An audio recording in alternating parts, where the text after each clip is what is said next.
Bienvenidos a esta sesión. Veamos un avance de los contenidos que vamos a estudiar. En la sección de aperturas, estudiaremos la cadena de peones, es decir, cuando los peones de ambos jugadores quedan enfrentados formando una hilera seguida y en diagonal. En táctica, abordaremos el recurso de la pieza rabiosa, la que trata de sacrificarse de manera continuada para salvar una posición perdida. En la sección de estrategia, trataremos las características del peón que queda aislado, desligado de la cadena. A continuación examinaremos uno de los recursos más importantes para cortar las salidas del rey enemigo en los finales. Para terminar, nuestro gran maestro Miguel Illescas nos aportará su valiosa experiencia en esa acción de cortar al rey. ¿Preparados? Vamos allá.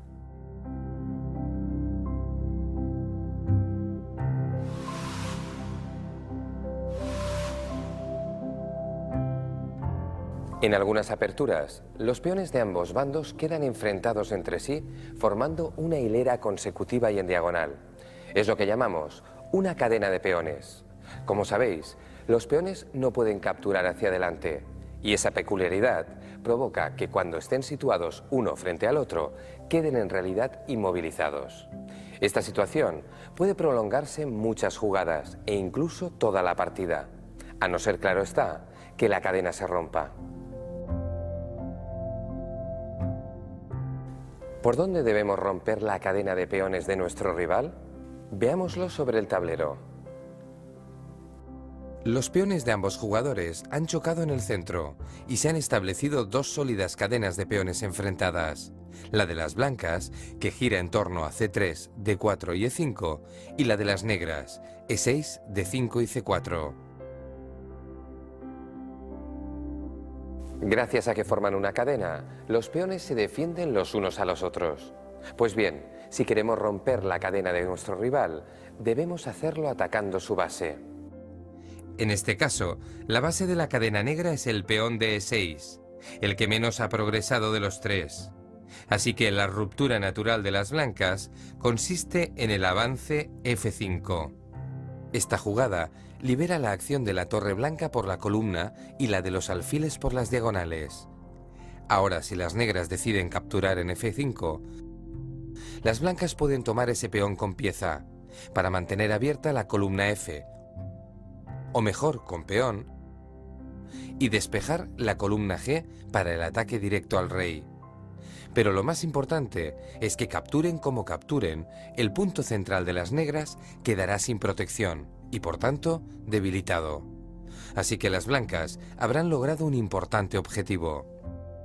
Y como veis, tendrían dos peones barriendo la sexta fila. Esto sería muy peligroso para las negras. Dos peones blancos habrían logrado penetrar en su territorio, bien reforzados y apoyados. ¿Y cuál sería la ruptura natural de las negras? B4. Con esta jugada, las negras atacarían la base de la cadena de peones blanca y al mismo tiempo liberarían la acción de sus propias piezas, ampliando su radio de actividad. Recordad, es importante analizar bien las cadenas de peones para atacarlas cuando sea posible por su base.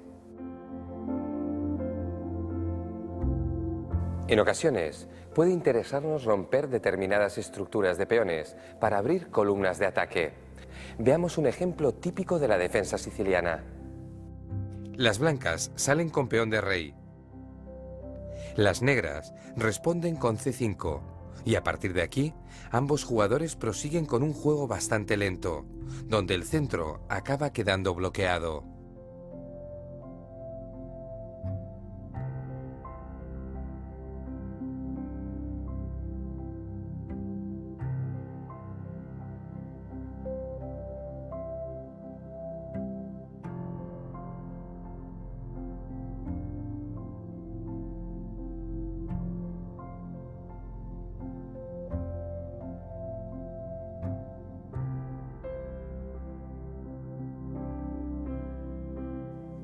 En la jugada 7, las blancas juegan caballo G5 con dos objetivos: atacar el peón de F7 y, más importante, desbloquear la columna F. De esta forma pueden romper, ahora, en F4. Las blancas buscan, sobre todo, la apertura de la columna F para que la acción de la torre de F1 y del alfil de C4 puedan confluir en el punto crítico F7. Esto puede tener consecuencias importantes a largo plazo. Por lo tanto, es perfectamente lógico que después de la jugada 6 de las negras, evaluemos la posibilidad de mover caballo G5 para buscar la ruptura natural en F4. A continuación, vamos a adentrarnos en un tema estratégico importante, donde la ruptura va asociada a lo que se conoce como ataque de las minorías. Consiste en utilizar las islas de peones más reducidas, menos fuertes, para destruir la cadena de peones más sólida de nuestro rival. Observad. Aquí, la isla de peones A2, B2 se utilizará para debilitar la cadena de peones negra, más fuerte. Para conseguirlo, las blancas juegan B4 y amenazan con avanzar a B5 para descomponer la cadena rival. Las negras pueden evitarlo con A6, pero el blanco reanuda su ataque con A4. Ahora ya podemos ver con claridad lo que pretenden las blancas: cambiar sus propios peones por dos del enemigo. De ese modo, el blanco lograría conservar una cadena muy fuerte en el flanco de rey, mientras que el negro quedaría con dos cadenas mucho más débiles, una en el flanco de rey y otra en el flanco de dama. En este caso, tras algunas jugadas, las blancas pueden finalmente ejecutar su plan.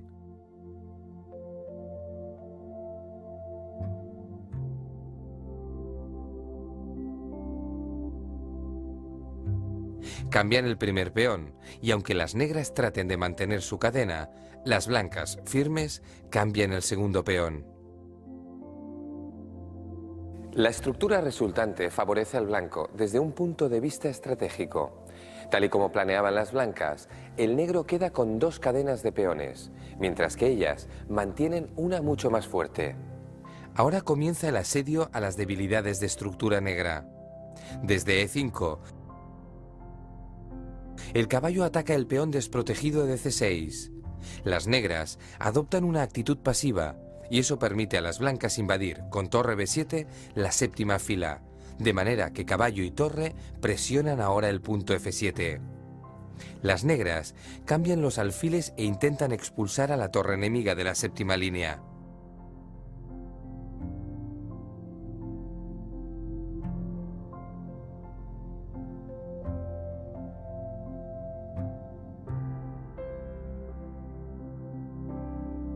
Pero las blancas siguen atacando con torre C1.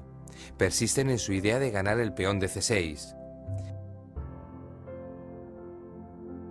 Y a pesar de que el ataque es lento, las blancas logran un ataque lateral. Las negras tratan de salir al contraataque, pero como ocurre tantas veces, una pequeña combinación ayuda a las blancas a ganar el peón.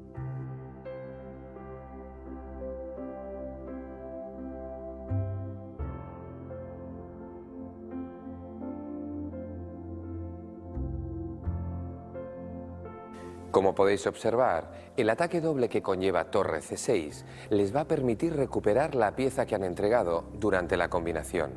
En definitiva, las blancas ganan material.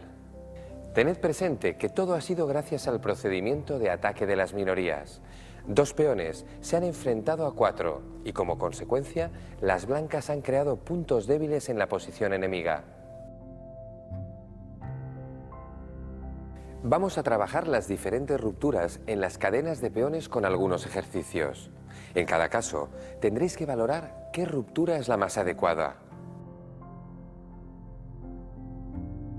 Analizad la siguiente posición en el tablero. Jugáis con negras y debéis tomar una decisión. ¿Qué ruptura es mejor? ¿A5 o F5? Pensad en todo lo que hemos estudiado y calculad bien las dos opciones. Tenéis de 3 a 15 minutos para analizarlo y elegir una de las dos rupturas expuestas.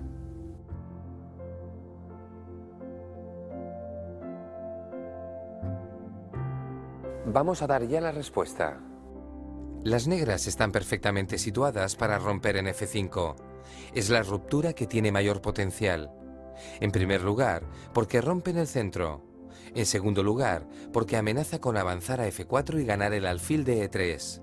Por último, observad cómo muchas piezas negras confluyen en este punto. Necesitan que la posición se abra por esta vía para liberar su juego. Si el blanco toma y abre una escapatoria para salvar su alfil, las negras pueden recapturar con peón, ocupando el centro con 2 peones y atacando el punto débil D5. Por lo tanto, con la ruptura en F5, las negras logran algo muy importante: destruir el centro de las blancas. No habría ocurrido lo mismo si hubiésemos optado por la jugada A5. Esta ruptura no tendría justificación desde el punto de vista estratégico, ya que beneficiaría a las blancas al abrir el juego donde más les interesa.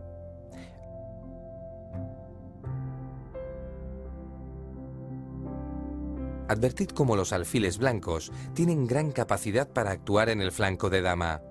Además, si el negro toma en C3, el blanco podría hacer una bonita combinación. Después de torre por A1, las blancas capturarían la torre.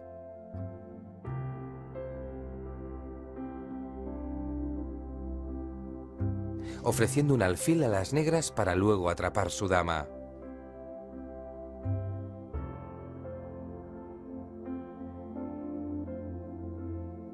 Este logro blanco no es casualidad, sino el fruto de un buen juego posicional. O dicho de otra manera, de una mala estrategia negra al abrir el flanco de dama. Pensad que unos buenos fundamentos posicionales ayudan a encontrar buenos golpes tácticos. Así las blancas han podido en esta variante hallar una bonita combinación para ganar la dama rival. Vamos a abordar un ejercicio interesante. La pregunta es sencilla. Jugando con blancas, ¿qué ruptura es la mejor? ¿B4? ¿D4? ¿O jugar caballo H2 para romper en F4? Podéis tomaros de 3 a 15 minutos para pensarlo y decidiros por una de las 3 opciones.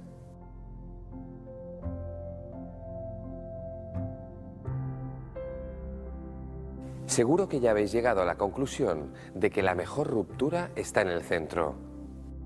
Las blancas se han preparado para ello con el peón en C3, el caballo en F3 y el apoyo de su dama desde D1. Por lo tanto, está todo a punto para la ruptura en D4. Esta jugada libera la acción de la dama por la columna D, el juego del alfil por la diagonal y además deja la casilla D2 disponible para el caballo. El centro debe ser siempre una prioridad. Por lo tanto, D4 era una jugada muy lógica. Felicidades a los que os hayáis decantado por ella. Como veremos, las otras 2 opciones no eran buenas. El avance por el flanco con B4 simplemente obliga al caballo negro a volver al centro, pero no es una mala ubicación para el caballo. Por último, jugar caballo H2 para romper en F4 es definitivamente una mala jugada. En esta ocasión, las blancas no cuentan con una torre en F1 que justifique la apertura de la columna, pero además, las blancas no tienen controlado el punto F4.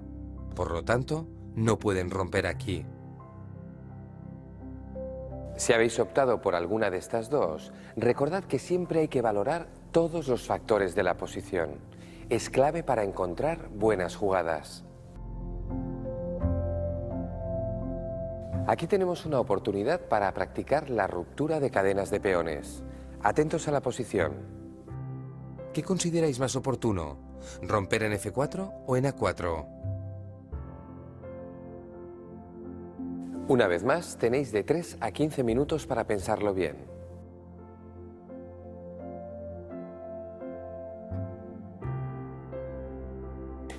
Cualquiera de las 2 jugadas es buena, pero hay una que es significativamente mejor que la otra.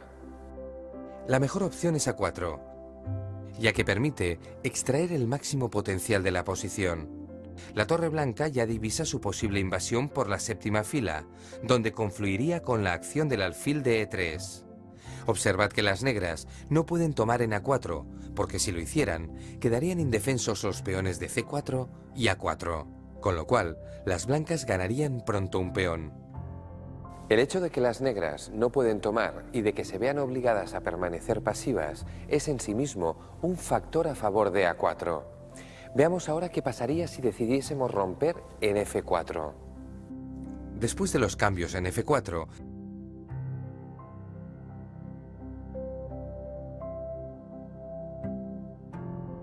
vemos que el caballo enemigo podría encontrar el camino para acceder a E5, una buena casilla central. Esta ruptura abriría la columna F, pero también la columna E, algo que las negras podrían aprovechar con su torre de E8.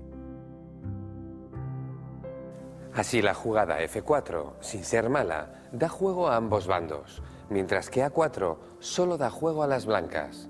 Por lo tanto, concluimos que A4 era la mejor opción. Enhorabuena.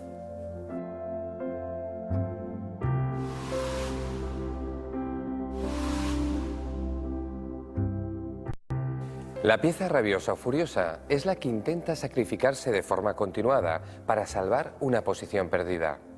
Puede parecer extraño, pero es así. Este es un recurso que conviene conocer, porque con él podemos conseguir las tablas en situaciones totalmente desesperadas. Así que vamos a estudiarlo para saber cómo y cuándo utilizarlo. La torre es la pieza que más frecuentemente se vuelve rabiosa. Es lo que ocurre en este ejemplo. Fijaos, las negras están en una situación muy difícil. Tienen 2 peones de menos y además su rey está a punto de recibir un jaque en la octava línea que permitiría a las blancas coronar su peón. ¿Cómo pueden salvarse? De momento, no hay nada mejor que intentar dar un jaque con torre de 3.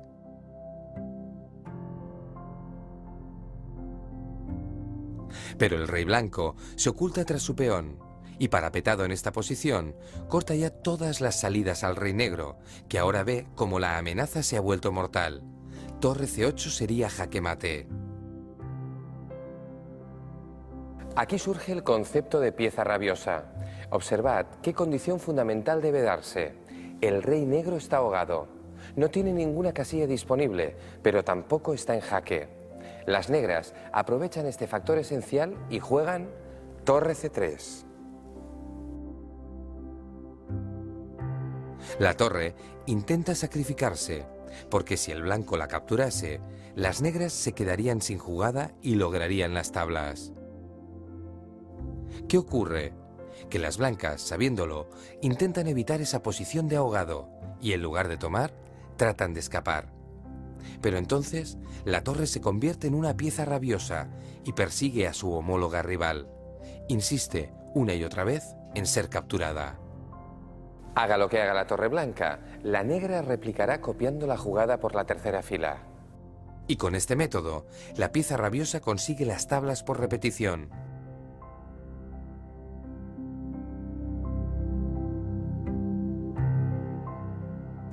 Puede darse el caso de que una dama necesite sacrificarse en última instancia para salvar la partida.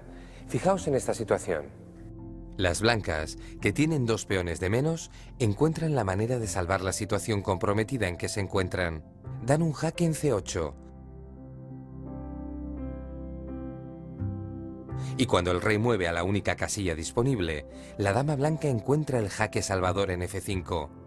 La dama furiosa se entrega sabiendo que, si el negro captura, le quita al rey blanco la única casilla que tenía disponible. Serían tablas por ahogado. Si no capturan, la dama blanca seguirá sacrificándose en F5 para conseguir las tablas por repetición.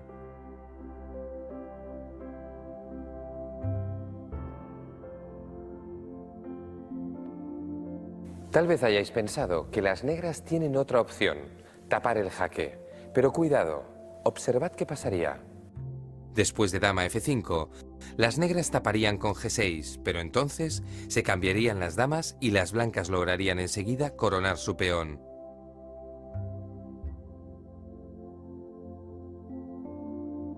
Y perderían la partida. Así que las negras están obligadas a someterse a la furia de la dama rabiosa, que ha sabido conseguir el empate. Dos jóvenes grandes maestros rusos lidiaron en 2010 una partida en la que alcanzaron esta curiosa posición. Las blancas habían sacrificado material para llegar hasta aquí, Pero parecía que el ataque blanco no acababa de funcionar bien, porque como veis, las negras disponían de varias piezas defendiendo su rey. Sin embargo, el jugador blanco había calculado bien y sabía que podría salvar la partida de forma brillante. ¿Cómo? Observad el procedimiento. Primero, la torre se sacrificó en C8 para utilizar después la pieza rabiosa con dama de 7 jaque. Se trata de un ejemplo en el que se sacrificaron 2 piezas contando que el rey blanco estaba ahogado. Las negras intentaron escapar con el rey, pero la dama furiosa siguió dando jaques hasta ser capturada.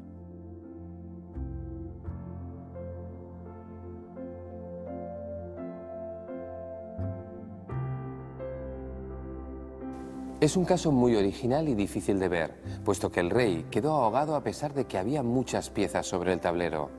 Hay que decir que en esta posición existía más de una forma de conseguir el mismo resultado.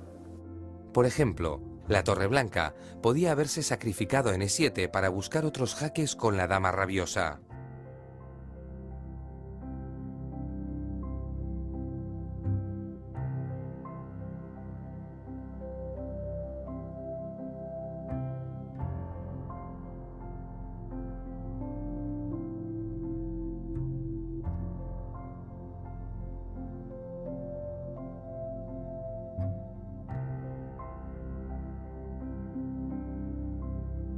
Pero el resultado es el mismo en cada caso, las tablas por repetición o por ahogado, que se logran gracias al uso de la pieza rabiosa. Recordad, la pieza furiosa es un recurso que, en caso de ahogado, nos permite salvar una partida aparentemente perdida. Por supuesto, esa situación especial de ahogado puede buscarse de forma calculada y premeditada. A continuación, intentaremos poner en práctica el procedimiento de pieza rabiosa como técnica defensiva. Os voy a plantear un difícil reto. Observad. Jugáis con blancas, que como veis, tienen una pieza de menos. ¿Se os ocurre alguna manera de salvar la situación? Podéis tomaros de 2 a 10 minutos. Eso sí, no vale pensar solo una jugada, sino todas las que sean necesarias para lograr las tablas. Para ello, debéis valorar muy bien las opciones del rival. Y os aviso de antemano que la solución puede parecer fácil y luego resultar que no lo es tanto. Podéis empezar.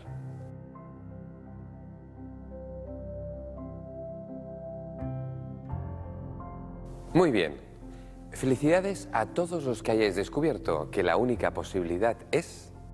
Torre G1. Cualquier otra jugada permitiría a las negras utilizar su pieza de ventaja, el caballo. Pero Torre G1 ataca la torre enemiga, y si el negro captura nuestra pieza, lograríamos las tablas, puesto que el rey blanco quedaría ahogado. Aunque la torre negra también puede huir, entonces utilizaríamos la torre rabiosa para perseguirla. Pero cuidado, porque observad qué pasa cuando la torre negra se instala en C5. Si siguiésemos con torre G5, las negras capturarían y tras el cambio, el rey blanco dejaría de estar ahogado. Como las negras tienen material de ventaja, ganarían fácilmente el final. Así que después de torre C5, hemos de pensar otra solución para salvar la partida. Pues bien, sobresaliente a los que hayáis visto que en esta situación la jugada salvadora es torre G8 jaque. La torre rabiosa culmina su heroica labor con este sacrificio que deja la posición en ahogado. Tablas.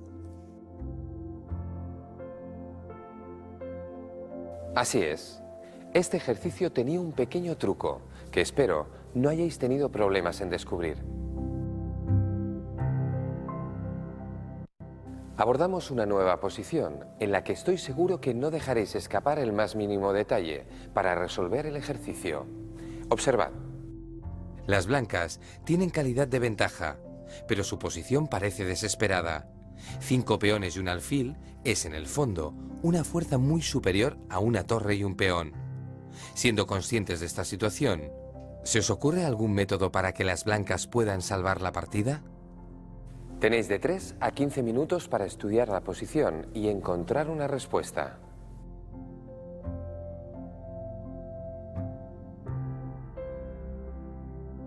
Muy bien a los que hayáis encontrado la única maniobra salvadora. Es esta. Las blancas deben tomar el alfil sacrificando su torre. Con esta operación, el rey blanco queda ahogado. Ahora, la torre rabiosa ya puede entrar en acción con una serie consecutiva de jaques. Si el rey negro intenta escapar por la columna H, se encuentra con un jaque que no puede obviar. De lo contrario, perdería su propia torre.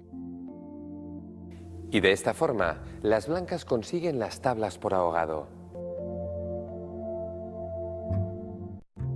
Vamos a intentar superar nuestras expectativas con un ejercicio bastante difícil. La posición en cuestión es esta. Como veis, las blancas se encuentran en una situación límite. Pero, ¿pueden salvarse? Si es así, ¿cómo pueden lograrlo?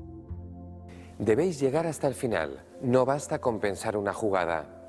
Para ello podéis tomaros 30 minutos o más si lo creéis necesario. Acordaos de revisar bien todas las opciones del rival.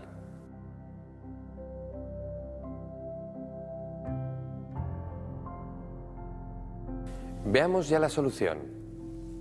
Primero hay que señalar que el rey blanco ya está en una posición de ahogado. No tiene ninguna casilla a la que poder acceder. Los dos alfiles negros se lo impiden. Por lo tanto, la pregunta que debemos hacernos es: ¿cómo podríamos deshacernos de nuestras propias piezas? No parece fácil, puesto que no tenemos muchos jaques. Es fácil que lo primero que se nos ocurra sea sacrificar la dama en B7,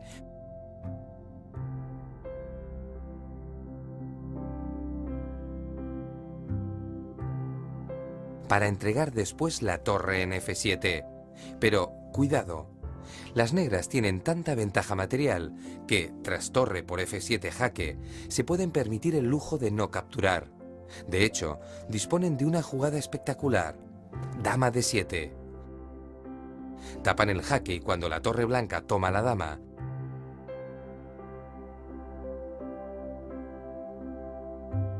el alfil captura la torre.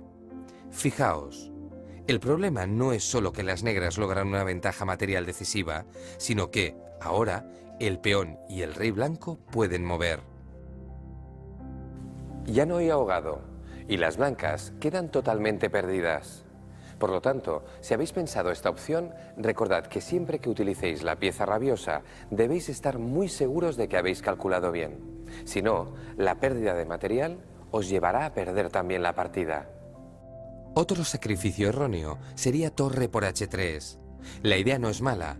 Si el blanco tomase, conseguiríamos las tablas con la dama rabiosa.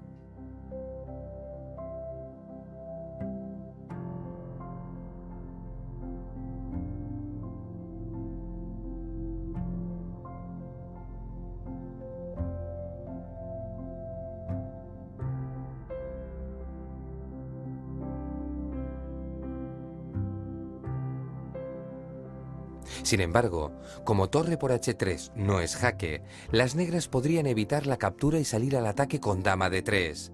Una jugada que amenazaría mate en una en F1, mate en 2 tras dama D1 y la captura del peón de D4. Si las blancas defienden los mates, las negras pueden seguir amenazando mate con dama E2. Las blancas quedarían en una situación desesperada, así que vamos a descartar esta vía y a pensar en otra mejor. La jugada torre por F7, que también parece buena, es otro de los engaños de la posición. A simple vista, puede parecer que se consigue el empate. Las negras toman la torre y las blancas entregan la dama en B7.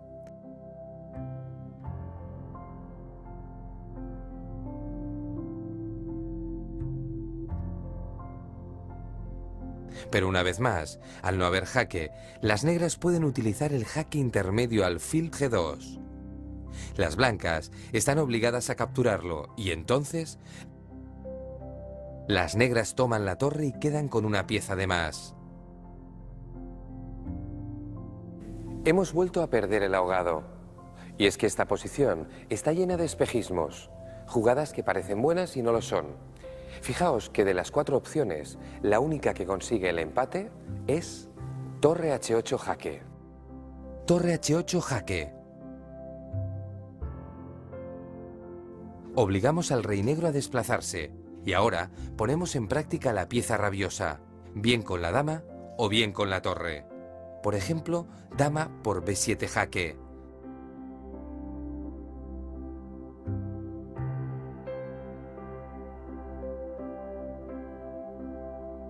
Y torre B8 jaque.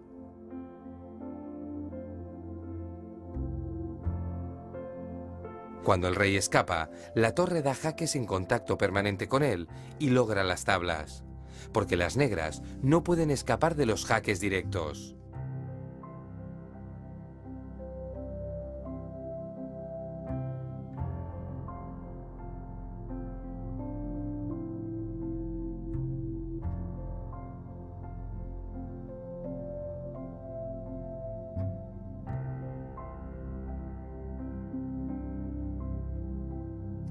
La otra opción consiste en dar primero jaque con la torre en C8.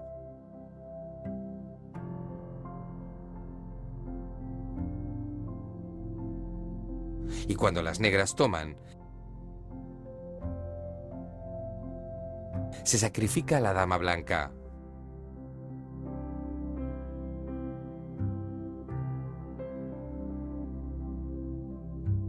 El ejercicio era muy difícil, pero sin duda nos enseñaba que antes de sacrificar una pieza debemos estar muy seguros de tener controladas todas las posibles respuestas del rival.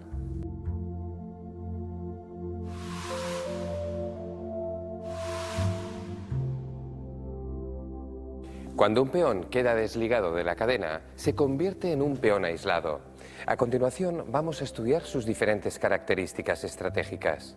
Se trata de un tema muy importante que merece toda nuestra atención. Observad esta estructura muy típica, donde el peón blanco de D4 ha quedado aislado. Fijaos en sus dos condiciones básicas. Por un lado, no tiene apoyo de peones en las columnas contiguas, y por otro, se encuentra en una columna abierta enemiga. Por norma general, un peón aislado es una gran desventaja estratégica en el final de una partida. ¿Por qué? Básicamente porque puede verse atacado desde diferentes puntos, y en ese caso siempre tendrá que ser defendido por piezas, no por peones. Además, la casilla de enfrente, D5, es una casilla central que puede ser utilizada cómodamente por el enemigo. Puede situar en ella un caballo que, ubicado ahí, estaría bien defendido de nuestras torres y ejercería una notable influencia en las casillas centrales. Así que el peón aislado tiene dos defectos estructurales, su propia debilidad y la de la casilla que está justo enfrente. Sin embargo, tiene algunos factores a su favor, sobre todo en la fase del medio juego. Desde la casilla D4 controla importantes casillas centrales. De hecho, es el único peón que está en el centro. El rival no tiene ninguno. Por otra parte, las blancas disponen de la columna E semiabierta, y eso les da ventaja en el flanco de rey. Por ejemplo, las blancas pueden utilizar esta columna para trasladar una torre hacia ese flanco o instalar un caballo en E5, apoyado por su propio peón. Recordad, aunque el peón aislado supone una debilidad en el final de partida, ofrece algunas posibilidades de ataque que podemos aprovechar durante el medio juego. Para estudiar a fondo las debilidades del peón aislado, vamos a analizar una partida protagonizada por la gran maestra internacional húngara Zsuzsa Polgár. Pero antes nos detendremos en algunos interesantes datos biográficos de ella y su familia. Las tres hermanas Polgár, Zuzana, Sofía y Judith, han conseguido abrirse paso en un juego dominado por hombres. Antes de que ellas nacieran, su padre, el pedagogo László Polgár, había escrito un libro titulado Cómo educar a un genio, en el que afirmaba que un genio no nace, sino que se hace. Cuando tuvo a su primogénita Zsuzsa, László se dispuso a demostrar que esta teoría era cierta y decidió educar a sus hijas en casa, siendo el ajedrez uno de los puntos fuertes de la formación. Y parece que el tiempo le dio la razón. A finales de los 80, Zsuzsa rompió esquemas cuando, siendo número 1 en el ranking Elo femenino, reclamó su derecho a participar en el ciclo clasificatorio para el Campeonato del Mundo masculino. Finalmente, Susa se saltaría la regla familiar de no participar en competiciones femeninas para convertirse en campeona del mundo en 1996. Pocos años después, fue eclipsada por Judith, su hermana menor. Judith es la única mujer que ha superado los 2.700 puntos Elo, la única mujer entre los 100 mejores jugadores del mundo y la única que ha conseguido estar en el top 10 mundial. Y además, puede presumir de haber ganado a Garry Kasparov. Sofía ha sido la que menos logros ha obtenido en el mundo del ajedrez. Sin embargo, ha contribuido enormemente en la lucha por la igualdad.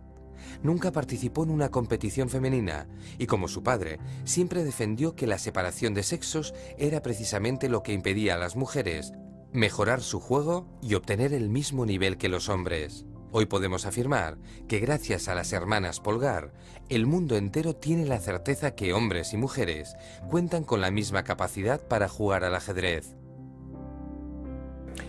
En la partida que estamos a punto de analizar, veremos cómo Susa se concentró en aprovechar las debilidades del peón aislado de su rival, el gran maestro Peter Lukács. Para llegar a esa posición, Susa se había deshecho de los caballos enemigos, de manera que no pudiesen aprovechar la casilla E4. A partir de ese momento, organizó todo su ataque sobre el peón aislado de D5. Como veis, Susa Polgar, con blancas, se concentró en hacerse fuerte en la casilla D4, el punto inmediatamente enfrente del peón. Pero no solo eso, sino que enseguida organizó un ataque combinado con 3 piezas sobre D5, el punto débil.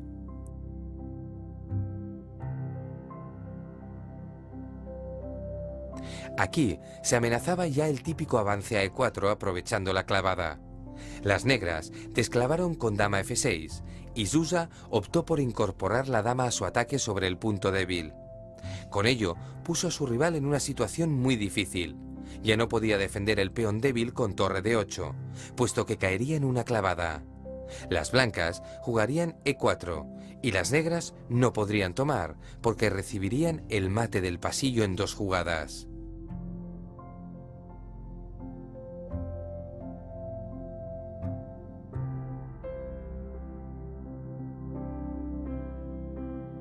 Por lo tanto, tras dama D2, el peón aislado quedó condenado a perderse. Por eso, las negras buscaron el contrajuego por la columna contigua, algo muy típico del peón aislado. Desplazaron su torre a C8 para utilizar la columna abierta adyacente al peón aislado. De esta forma, después de la captura en D5, las negras pudieron luchar amenazando la dama con torre C2 y así recuperar material.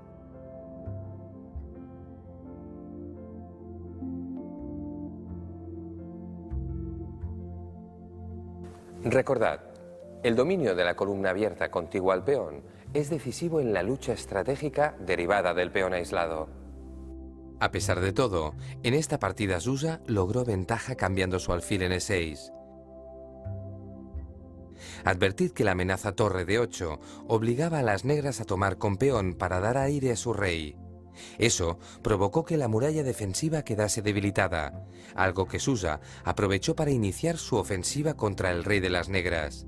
Fijaos, con torre E4 atacó el nuevo peón aislado, el de E6. Como veis, el peón blanco de B3 también había quedado aislado, pero los riesgos no eran tantos. El peón de E6 era central y estaba cerca del rey. Esto supone, en el fondo, un peligro mayor. Además, las blancas podían atacar por las columnas centrales abiertas, mientras que las negras tenían sus piezas un tanto descoordinadas. Todo ello hizo que Susa lograra un fuerte dominio en el centro, manteniendo a las negras esclavas de su peón aislado. Cuando el rival de Polgar quiso traer su torre a la defensa, las blancas entraron ya con mucha fuerza por la séptima fila. Y la gran maestra húngara Susa Polgar ganó la partida en 31 jugadas. Veamos ahora otro ejemplo de la práctica magistral. Se trata de una partida de 1935, Flor contra Capablanca.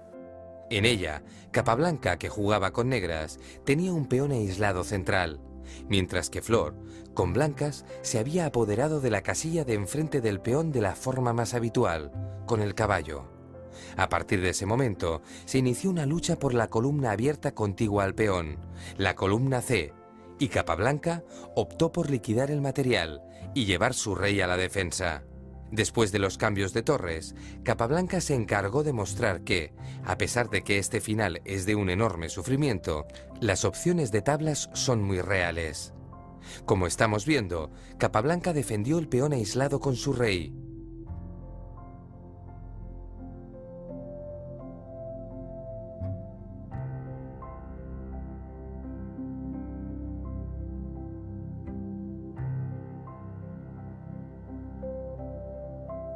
Y aquí, aunque las blancas estaban mucho mejor situadas, Capablanca colocó todos sus peones en casillas negras para que se coordinaran bien con su alfil.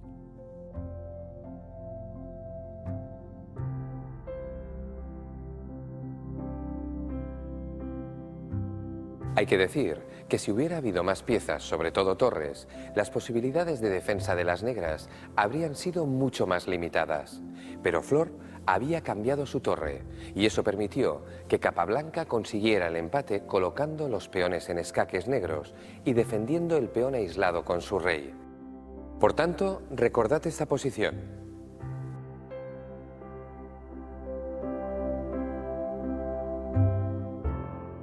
Ahora vamos a estudiar las posibilidades de ataque que nos puede brindar un peón aislado. Aquí vamos a ver cómo las blancas van a aprovechar la ventaja del espacio que les da el peón aislado en el flanco de rey. Observad que ya cuentan con dos piezas situadas en quinta línea y el alfil en D3, apuntando a la casilla crítica H7. Así que las blancas juegan dama F3.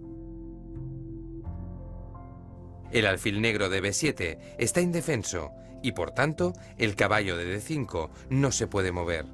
Cuando las negras defienden su alfil, el blanco traslada la dama a H3, aumentando la presión sobre el punto H7.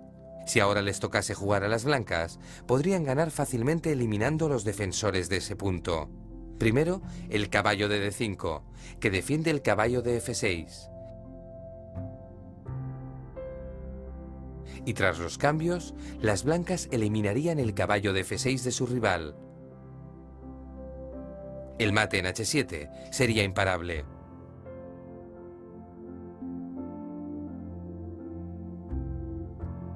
Las negras deben preverlo y evitarlo. Lo hacen bloqueando la diagonal con el avance G6. Pero ahora, prestad atención a las nuevas ideas de ataque que han surgido. Las blancas pueden jugar a alfil H6, atacando la torre. A continuación, se les abre la oportunidad de rematar la partida elegantemente con la jugada caballo por F7. Y tras su captura, dama por E6, jaque mate.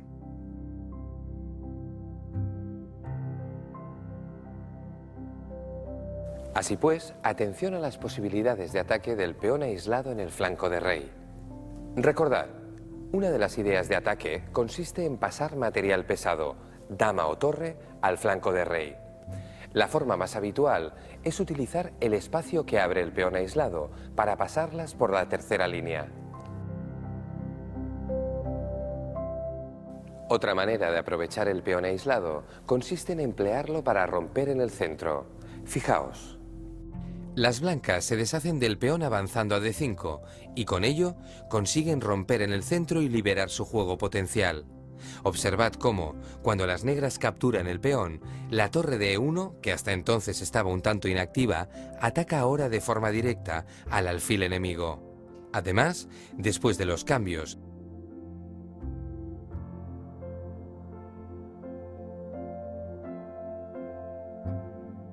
y de la captura del caballo de D5 con la dama, las negras se encuentran con algunos problemas. Si ahora cambian damas, pierden pieza,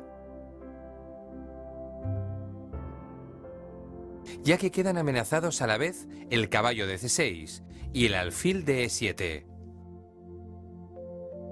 Así pues, las negras defienden el caballo con alfil B7, pero entonces la dama blanca pasa al ataque con gran fuerza.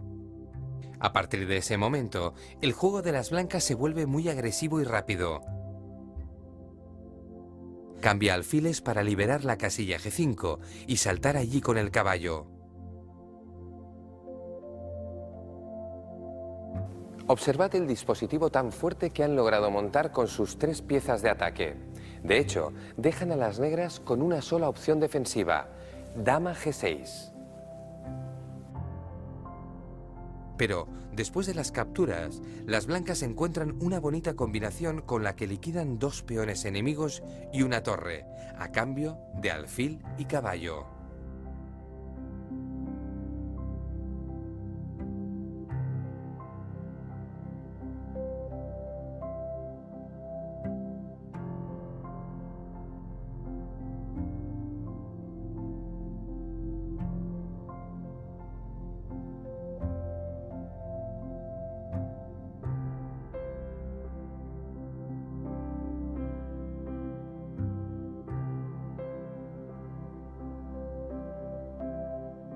Ahora pasan un peón y llegan a un final ganador, puesto que la torre apoyará su peón hasta la casilla de coronación. Tened presente que es posible avanzar el peón aislado para romper en el centro. Esta acción, bien planificada, puede ayudaros a liberar el juego de vuestras propias piezas. Las características estratégicas del peón aislado son muy complejas y requieren experiencia y estudio para una comprensión en profundidad. Sin embargo, los ejemplos nos han mostrado sus condiciones básicas. Veamos si podemos ponerlas en práctica. Vamos a practicar el tema del peón aislado. Atentos al tablero. Juegan blancas. El reto consiste en profundizar en la posición y decidir cómo jugar contra el peón aislado de D5. ¡Ánimo! Tenéis de 3 a 15 minutos para encontrar una buena jugada.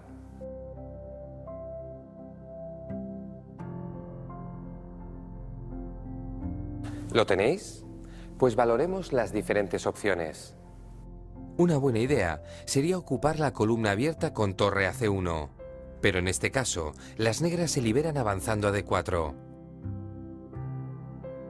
Ocurre lo mismo si intentamos ocupar la columna de dama con torre E D1. Las negras siguen liberándose con el avance. ¿Cuál es la jugada que merece un sobresaliente? Caballo F3. Se recicla la posición del caballo, a la vez que se bloquea el avance del peón. Por lo tanto, impide la liberación del peón aislado y eso permitirá que el caballo blanco se instale en la poderosa casilla D4. Y las negras tendrán que defenderse muy bien si quieren lograr las tablas en este difícil final. Recordad esta excelente maniobra de bloqueo al peón aislado. Atrevámonos con un nuevo desafío. Observad la posición. ¿Qué jugaríais con blancas? ¿Creéis que sería una buena opción romper en D5 o preferís alguna otra jugada? Disponéis de 4 a 20 minutos para pensarlo con tranquilidad.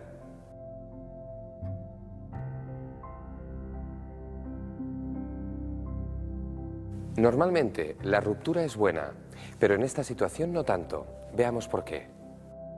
Observad que el alfil de C8 y la torre de 8 tienen limitada su actividad por la presencia del peón N6. Por lo tanto, con el avance de D5, ayudaríamos precisamente a liberar su acción. Después de los cambios, las negras quedarían con un juego muy cómodo.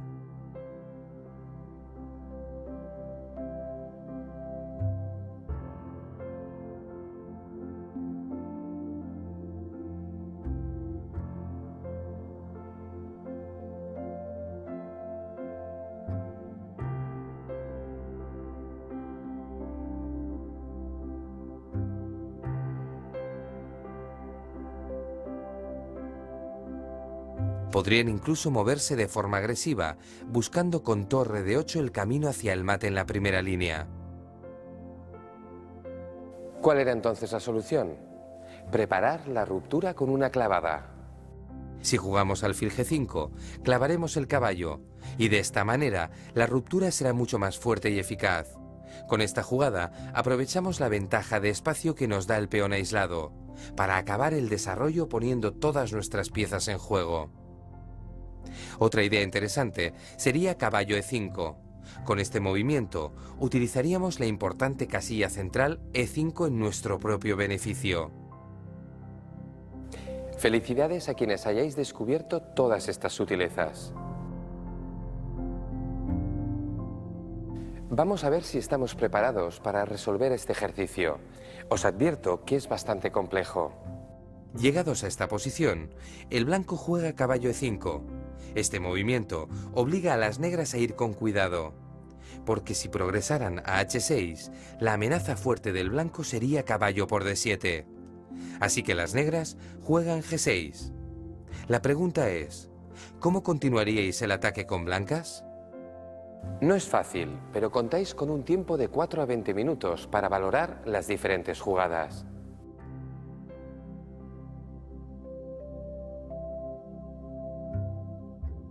Efectivamente, la jugada más fuerte es Dama H3. Dama H3. Con ella, preparamos golpes como alfil H6, para jugar después caballo por F7. Se trata de una variante que pone a las negras en una situación muy complicada.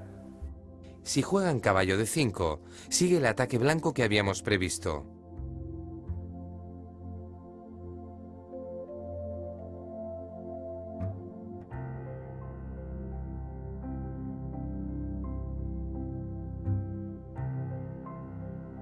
Y que acaba con un mate N6.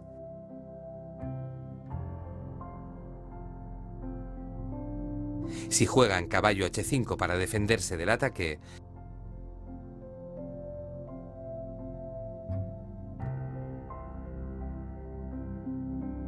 las blancas podrían cambiar caballos en D7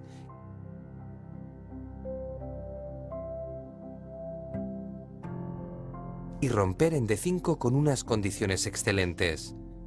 Advertid que la dama blanca clava el peón en E6 y el alfil al caballo de G7. Además, el avance del peón liberaría el juego de las torres blancas.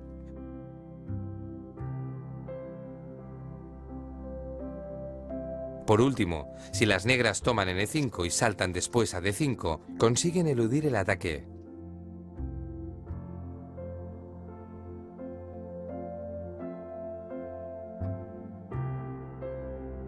Pero, tras alfil A4, pierden material. Observad cómo la jugada recurrente alfil A4 gana la torre rival. Hemos podido comprobar cómo la jugada Dama H3 era totalmente ganadora. Felicidades a todos los que la hayáis encontrado. Muy buenas, Miguel. Hola, Marcos. He visto que hoy nos traes una posición típica de peón aislado. Así es, en este ejemplo veremos con claridad cómo el avance del peón aislado libera el potencial de acción de las piezas que lo apoyan. Perfecto, es un tema tan importante que nos conviene repasarlo a fondo. Estupendo, además veremos cómo tras la ruptura existe a menudo la posibilidad de organizar un ataque al rey. Venga, ¿lo vemos? Perfecto, pues vamos allá.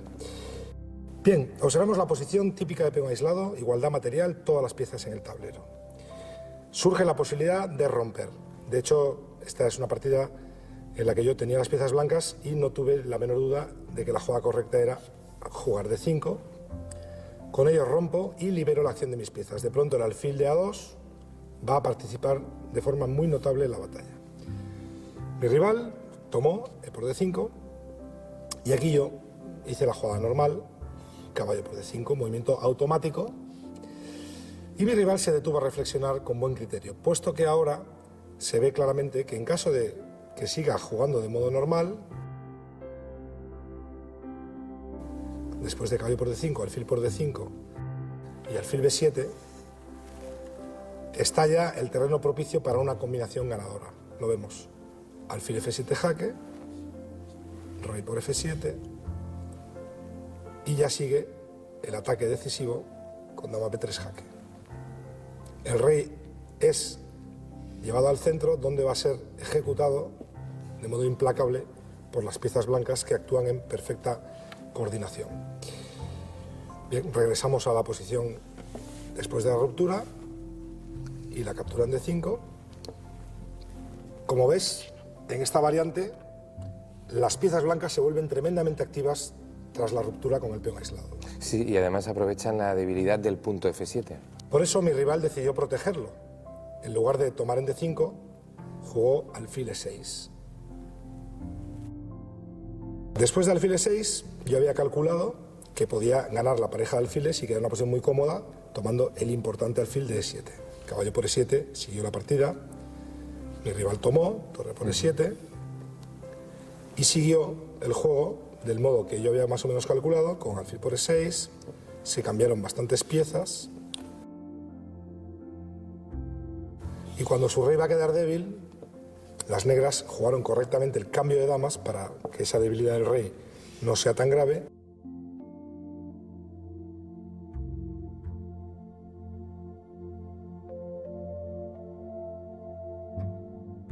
Y bueno, llegaron a una posición un poco inferior, como se puede ver aquí.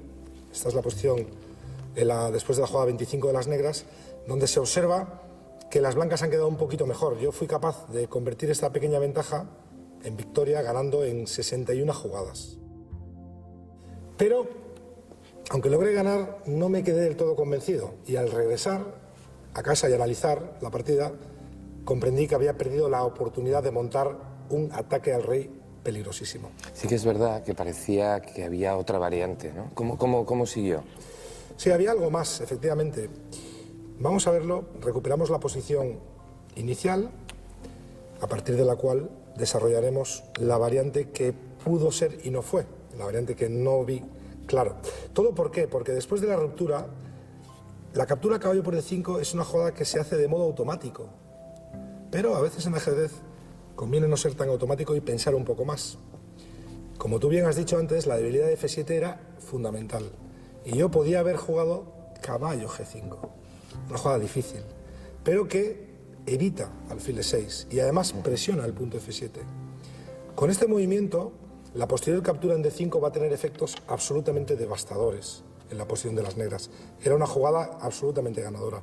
Podemos ver, por ejemplo, que en caso de caballo G4, para pasar al contraataque sobre la posición de mi alfil, puesto que es difícil imaginar una jugada mejor para el negro, ya seguiría el sacrificio caballo por F7,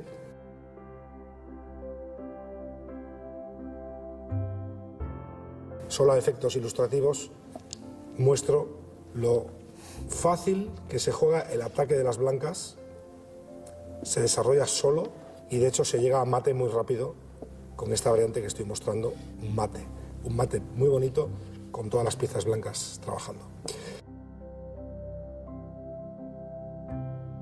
La jugada rutinaria de caballo de 5 me impidió ganar una partida de este modo brillante que te acabo de mostrar. Ya ves, hay que esforzarse constantemente en evitar la rutina y mantener bien alta la creatividad. Lo tendremos en cuenta. Muchas gracias, Miguel. A ti, Marcos.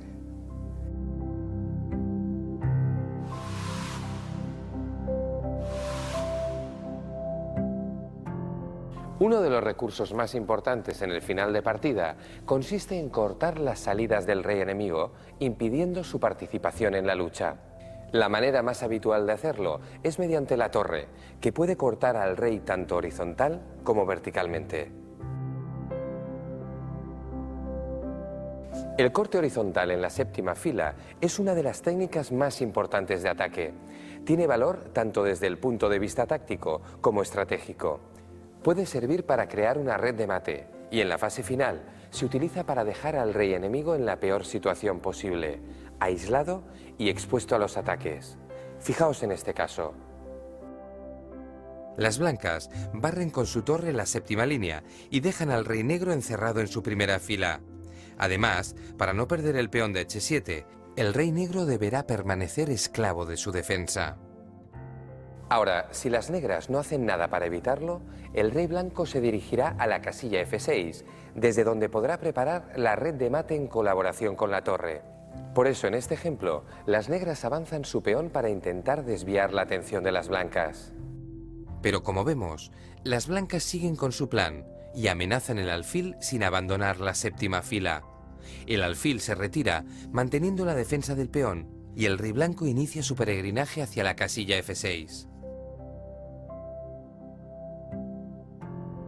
Atención al procedimiento que utilizan las negras. El plan del blanco es muy fuerte, pero las negras encuentran una manera de frenarlo, aunque sea momentáneamente. Han instalado su alfil en F7 y tras él esconden a su rey. De esta manera se defienden del corte en la séptima línea. El alfil ha quedado clavado, pero por lo menos las negras han conseguido dominar la casilla crítica F6. El problema radica en que ahora pierden su peón y las blancas mantienen la posibilidad de volver a la séptima fila. En ese caso, las negras quedarían con una posición perdida. Por ello, el único recurso que les queda es avanzar su peón e intentar cambiarlo por el último peón blanco. Esto les permitiría, además, abrir una salida a su rey. En otras situaciones, esta defensa sería suficiente para lograr las tablas, pero aquí no. Y eso se debe a que, después del cambio, las blancas disponen de la jugada rey F6, que conlleva la mortal amenaza torre H4 mate. Por lo tanto, las negras no disponen de mejor opción que sacrificar el alfil e intentar coronar. Pero, con el peón tan atrasado, pierden fácilmente, tal y como podemos comprobar en esta secuencia final.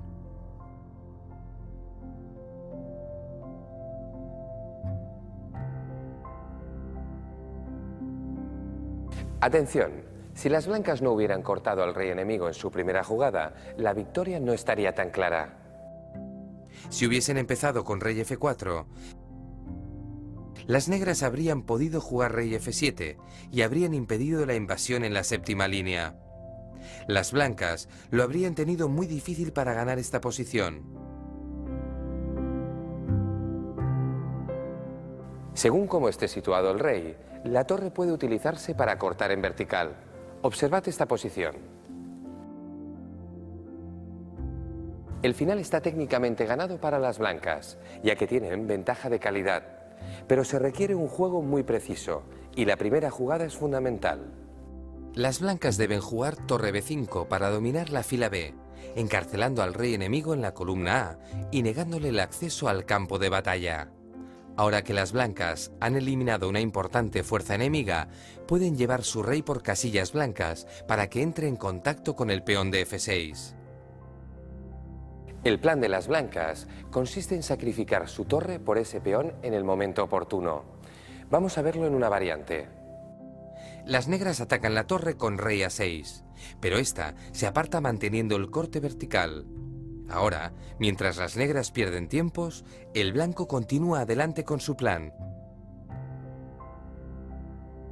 y prepara todo lo necesario para jugar torre F1 y atacar, con la ayuda del rey, el peón de F6. Después de esta jugada, el rey negro queda libre, aunque está demasiado lejos. Por eso, cuando las blancas capturan en F6, el rey negro no llega a tiempo de controlar el peón. A continuación, el rey blanco ocupa una de las casillas eficaces y se asegura la coronación. Así, después de la captura en F6, las negras pueden intentar renunciar a la torre y defender su peón con alfil F4. Pero como vemos, el blanco continúa en condiciones de sacrificar su torre y ganar del mismo modo que en la variante anterior.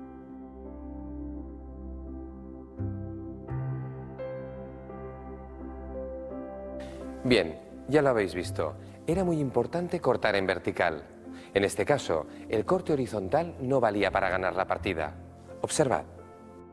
Jugar torre de 6 parece una buena idea, porque corta al rey y permite atacar el peón de F6. Sin embargo, el rey sí puede acercarse al campo de batalla y llegar a tiempo para participar en la lucha. Ahora va a ser mucho más difícil para las blancas conseguir una victoria. Así que recordad, el corte al rey es un recurso excelente para dejar al monarca fuera de combate. Sin embargo, debemos valorar siempre la posición para decidir cuál es el mejor modo de hacerlo, horizontal o verticalmente. Del mismo modo que hemos afirmado que el corte al rey es un magnífico recurso, hemos de tener en cuenta que resultará muy peligroso sufrirlo nosotros mismos. Así que vamos a ver cómo podemos defendernos de los cortes. Imaginad que jugamos esta posición con negras y que decidimos capturar el peón indefenso de C4. estaríamos cometiendo un grave error. Las blancas doblarían torres en séptima y el corte al rey sería definitivo. Atención a este importante mate. La torre da jaque en G7. Un nuevo jaque en H7. Y acaba con torre A, G7, jaque mate.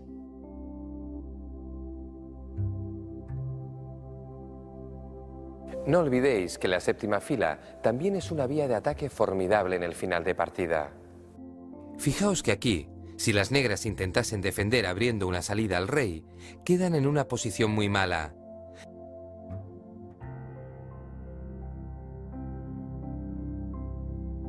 Las torres blancas dominan completamente el juego hasta acabar amenazando torre H8 mate.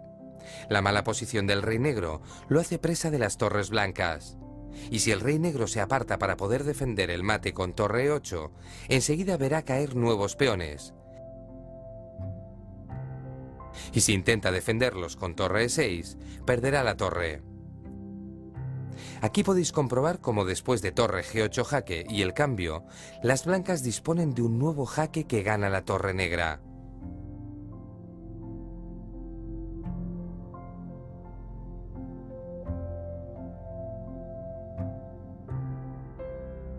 Es cierto que en este caso las consecuencias son muy directas y que en otras situaciones pueden ser menos graves.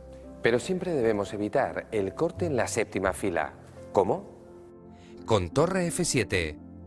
El método de defensa consiste en disputar con nuestras propias piezas el dominio de la séptima fila. De este modo, damos salida a nuestro rey. En caso de jaque, el rey tiene una vía de escape.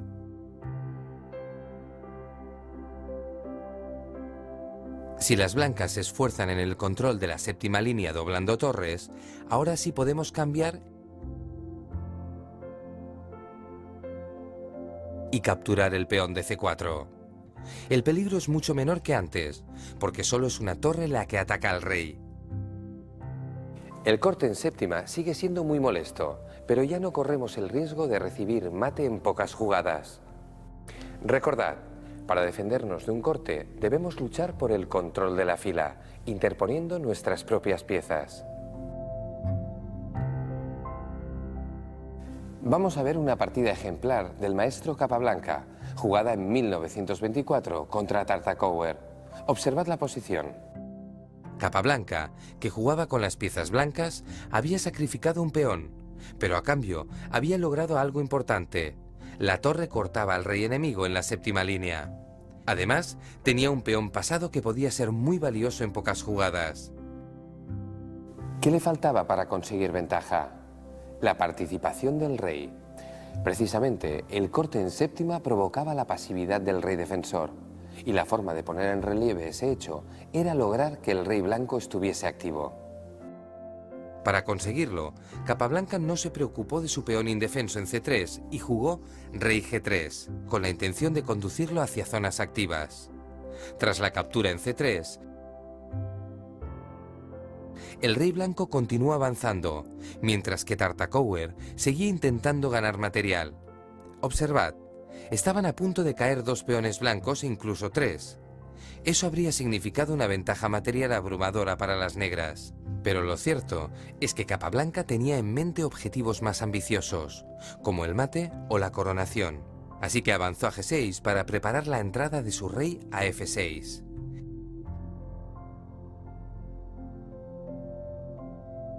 Con torre E4, Tartakower pretendía luchar por el corte en la séptima fila, pero Capablanca no lo permitió. Con la jugada rey F6, Capablanca logró la máxima actividad de su rey con una posición muy agresiva frente a la pasividad de su homólogo. Y ahora, fijaos en el siguiente detalle. Capablanca no tomó el peón de F5, con el fin de utilizarlo como paraguas. ¿Qué significa? Si ese peón no estuviera, las negras podrían defenderse dando jaques por la vertical, pero el hecho de que permaneciese en esa posición facilitaba el ataque de las blancas. De hecho, en este momento las blancas ya amenazaban mate en una con torre H8. El negro tuvo que evitarlo con la única jugada, rey G8, que le mantenía cerca del peón. Entonces Capablanca se dispuso a cambiar la torre del lado para amenazar mate, pero antes dio un pequeño jaque para colocar aún peor al rey enemigo. Ahora sí, torre por C7 amenazaba torre C8 mate, y la torre negra se vio obligada a mantenerse pasiva. La ventaja material de las negras ya empezaba a desaparecer. Y ahora, sin el peligro de los jaques traseros, el rey blanco pudo capturar el peón de F5. El material estaba igualado y además las negras se encontraban en una posición muy incómoda. Tenían dos peones débiles, el rey cortado y la torre pasiva, así que el resto fue fácil para Capablanca. Después de evitar algunos jaques,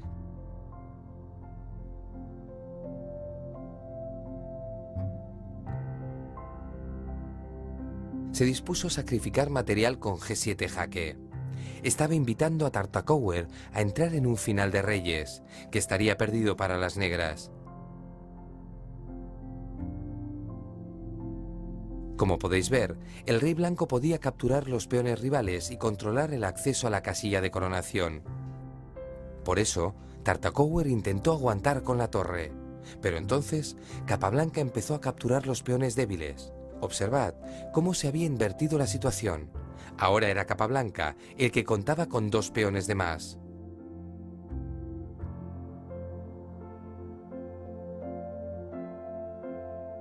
A partir de aquí, abandonó la defensa de A4 y se concentró en coronar su último peón. El final estaba ganado. Espero que hayáis disfrutado con la excelente técnica del que fuera mejor jugador de la época, José Raúl Capablanca. Ha llegado el momento de enfrentarnos a algunas posiciones que implican de alguna forma un corte al rey.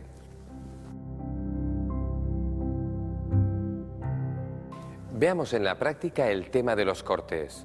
Atentos al tablero. Se trata de una situación bastante equilibrada. Las negras cuentan con un peón de ventaja, pero la posición blanca es más agresiva. Entonces, tras la captura en F6, ¿cómo responderíais con negras? ¿Tomaríais en F6 con la torre o con el peón? Tened en cuenta todo lo que hemos estudiado. Disponéis de 3 a 15 minutos para pensar cómo recuperar en F6.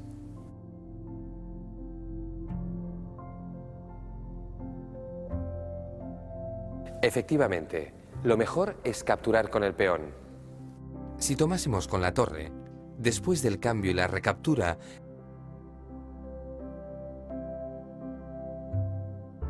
las blancas podrían invadir la séptima fila con su torre, y esto comportaría consecuencias muy desagradables.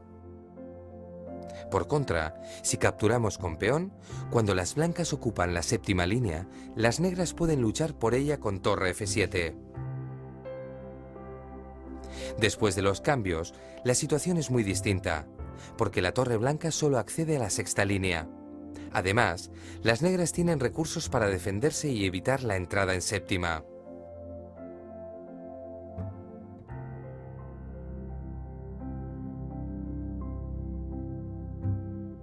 Por lo tanto, peón por F6 era una buena jugada defensiva.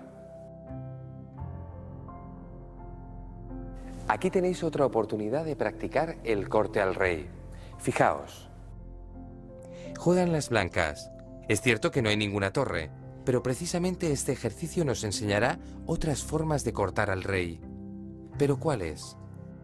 Ya os he dado una pista, y ahora tenéis de 2 a 10 minutos para pensar la siguiente jugada de blancas.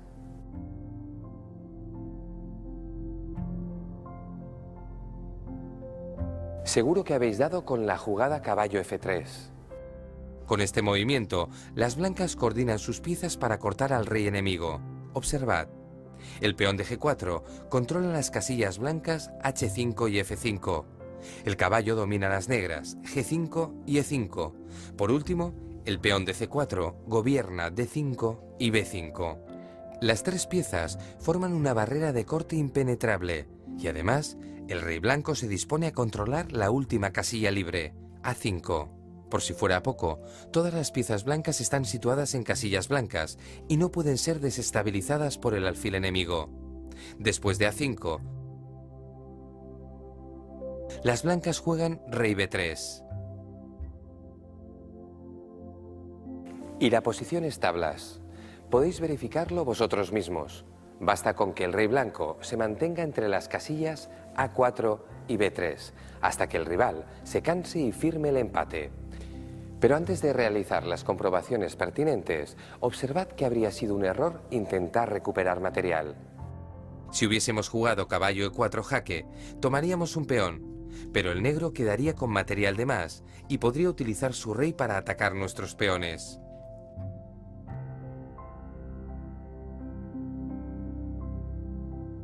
Las blancas se verían en una situación muy delicada de no haber impedido la entrada en acción del rey negro. Vamos a subir un poco el nivel de dificultad. A continuación, tendréis que enfrentaros a un ejercicio de bastante entidad. No es fácil. Concentraos en el tablero. Juegan las blancas, que tienen una posición un poco más activa. Ahora bien, ¿de qué forma podrían conseguir ventaja? Disponéis de 5 a 25 minutos para profundizar en la posición y responder a la pregunta.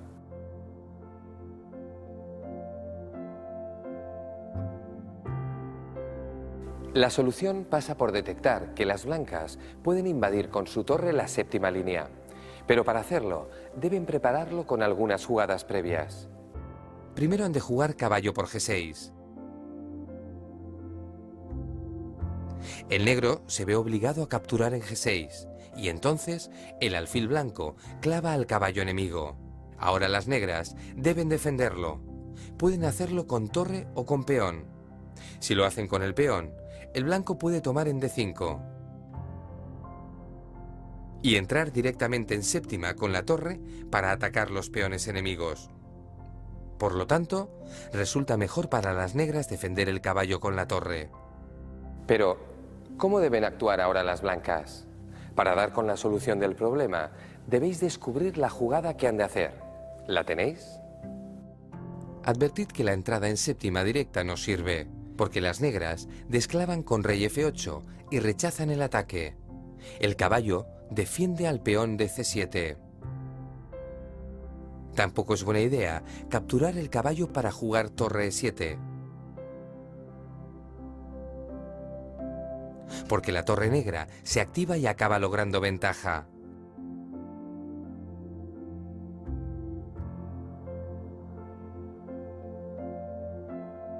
La clave, por tanto, estaba en encontrar la jugada torre E5. Ataca el caballo y provoca la jugada C6. Ahora sí, torre E7 consigue cortar y ganar el peón de B7. La partida podría continuar con B5. Después del cambio, las blancas no pueden capturar el peón, porque el caballo tomaría la torre. Así que para jugar a ganar, hay que mantenerla clavada, y cuando el rey negro desclava, por fin tomamos el peón de A7. Por tanto, habríamos ganado un peón. Seguiría caballo F6, torre B7, torre por D4, torre por B5 y las blancas llegarían con posibilidades de ganar el final, gracias a su peón de más. Torre E5 era una jugada maestra muy sutil. Si la habéis descubierto es porque estáis mejorando notablemente y porque vais entendiendo poco a poco los secretos de este juego. Ya sabéis, los genios no nacen, se hacen. Así que, seguid practicando.